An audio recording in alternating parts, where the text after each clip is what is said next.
እነዚህ የምታዩዋቸው አራት ህፃናት ሴት ልጆች የጎዳና ልጆች ናቸው። ወንድሜ ጃጓር መልካም ስራውን አላህ ይውደድለትና ለራስ ጋብዟቸው ታሪካቸውን ያጫውቱታል። አራት ናቸው። ምንም ቤተሰብ የላቸውም። የሚኖሩት ጎዳና ናቸው እና ብዙ ጊዜ የሰከሩ ሰዎች ሊደፍሩን ይሞክራሉ ይላሉ። በጣም ያሳዝናል።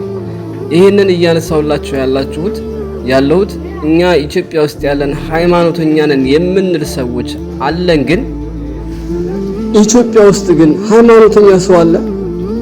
በእርግጠኝነት በተለይ እኔ ሙስሊም ነኝ የሚል ኢትዮጵያ ውስጥ አለ እንዴ? ግን እንዴት ሙስሊም እየኖረ 4-5 መኪና ፎቅ ላይ ፎቅ እየደራረበ እንዴት ጎዳና ላይ ህፃናቶች በዚህ ደረጃ ይራባሉ? እንዴት ነው ወላጅ አልባ ህፃናቶች፣ ሴቶች፣ አዛውንቶች አስፓልት ዳር በረሃብ እንዴት ይሰቃያሉ? እነዚህ ምስኪኖች እኮ አላህ ሀብታም ያደርጋቸዋል ከፈለገ። ያስቀመጣቸው ግን ለኛ መፈተኛ ናቸው። ብዙ ጊዜ እኛ ሰዎች ስንባል በመጾም በመስገድ ብቻ ሌላ ኃላፊነት የሌለብን ይመስል ጀነት የምንገባ ይመስለናል። ግን አይደለም።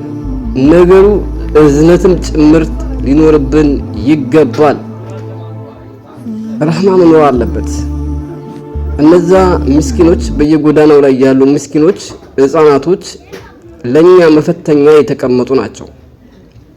ብዙ ጊዜ አረብ ሀገራቶችን አይታችሁ ከሆነ የጎዳና ሰዎችን አታያቸውም። ድሃ ስለሌለ እንዳይመስላችሁ ስለሚደጋገፉ ነው። እና ይህም ነገር ኢትዮጵያ ውስጥ ቢለመድ ደስ ይለኛል። መቅረጹ ልክ ባይሆንም ነገር ግን ለሌላው እንዲነሳሳ ነው። ጎዳና ላይ ህፃናቶች እናቶች እየተራቡ ስናይ ምን ይሰማናል? ቆይ ምንድነው የምናስበው?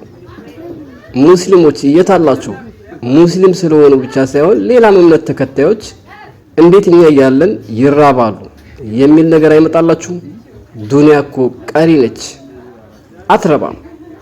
ፈተናችንን እንለፍ።